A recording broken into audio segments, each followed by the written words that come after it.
नमस्कार, मी अभय पाषाणकर. मला एक साधारण 7 ते 8 दिवसापासून इथनं कंटिन्यू हातामध्ये चमका आणि इथून पुढे टिंगलिंग आणि पूर्ण बधीरपणा आलेलं आहे आणि सूज पण आलेली आहे.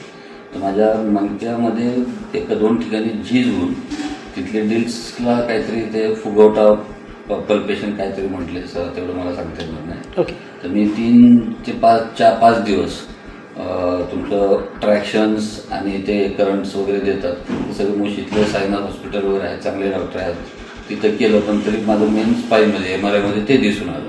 मग त्यांनीच मला तिथं निर्मल पाटील सरांकडे रेकमेंड केलेलं आहे. आता मी तिथं आलेलो आहे आणि काहीतरी स्टेरॉइडचं असं एक इंजेक्शन त्यांनी मला माहिती दिली आहे, जेणेकरून आपले नर्व्हचं ते हे करून मग बाकी रेग्युलर फिजिओथेरपी करणार आहेत.